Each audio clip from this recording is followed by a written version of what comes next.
حضرت شعیب علیہ السلام اللہ کے جلیل القدر نبیوں میں سے تھے جنہیں قوم مدین کی ہدایت کے لیے مبعوث کیا گیا۔ یہ قوم مدین میں آباد تھی اور تجارت پیشہ تھی، مگر ان کی سب سے بڑی خرابی یہ تھی کہ وہ ناپ تول میں کمی کرتے، لوگوں کا حق مارتے، دھوکہ دیتے اور زمین میں فساد پھیلاتے تھے۔ حضرت شعیب علیہ السلام نے نہایت محبت، حکمت اور نرمی کے ساتھ انہیں سمجھایا کہ صرف اللہ کی عبادت کرو، ناپ تول پورا کیا کرو، لوگوں کے مال میں کمی نہ کرو اور ظلم و فریب سے باز آ جاؤ، کیونکہ یہی کامیابی کا راستہ ہے۔ مگر قوم نے تکبر کیا اور کہنے لگے کہ اے شعیب، کیا تمہاری نماز تمہیں یہ حکم دیتی ہے کہ ہم اپنے باپ دادا کے طریقے چھوڑ دیں؟ انہوں نے آپ علیہ السلام کا مذاق اڑایا، ایمان لانے سے انکار کیا اور دھمکیاں دیں کہ اگر تم باز نہ آئے تو ہم تمہیں اور تمہارے ماننے والوں کو شہر سے نکال دیں گے۔ حضرت شعیب علیہ السلام نے پھر بھی صبر کیا اور فرمایا کہ میں تمہیں اللہ کا پیغام پہنچا رہا ہوں اور تمہاری بھلائی چاہتا ہوں، میرا اجر اللہ کے ذمے ہے۔ جب قوم مسلسل سرکشی اور نافرمانی پر قائم رہی تو اللہ کا عذاب نازل ہوا، سخت زلزلہ آیا، خوفناک چیخ سنائی دی اور وہ سب اپنے گھروں میں اوندھے پڑے رہ گئے، گویا کبھی وہاں آباد ہی نہ تھے۔ یوں اللہ نے اپنے نبی اور ایمان والوں کو نجات دی اور ظالموں کو عبرت کا نشان بنا دیا۔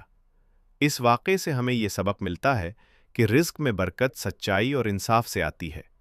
دھوکے اور حرام کمائی وقتی فائدہ تو دے سکتی ہے، مگر انجام تباہی ہوتا ہے، اور اللہ کے نبی ہمیشہ انسانوں کو عدل، دیانت اور توحید کی طرف بلاتے ہیں۔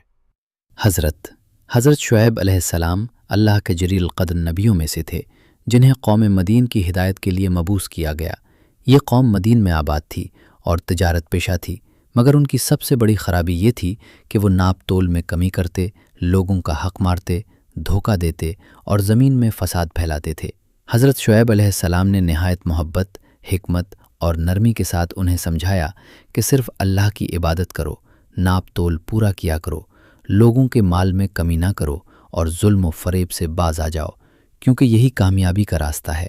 مگر قوم نے تکبر کیا اور کہنے لگے کہ اے شعیب، کیا تمہاری نماز تمہیں یہ حکم دیتی ہے کہ ہم اپنے باپ دادا کے طریقے چھوڑ دیں؟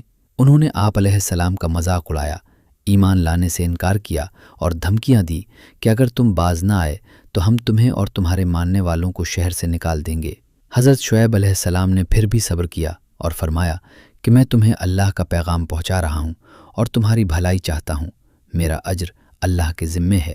جب قوم مسلسل سرکشی اور نافرمانی پر قائم رہی تو اللہ کا عذاب نازل ہوا، سخت زلزلہ آیا، خوفناک چیخ سنائی دی اور وہ سب اپنے گھروں میں اوندھے پڑے رہ گئے، گویا کبھی وہاں آباد ہی نہ تھے۔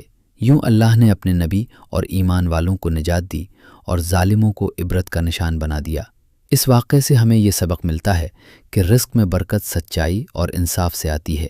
دھوکے اور حرام کمائی وقتی فائدہ تو دے سکتی ہے، مگر انجام تباہی ہوتا ہے، اور اللہ کے نبی ہمیشہ انسانوں کو عدل، دیانت اور توحید کی طرف بلاتے ہیں۔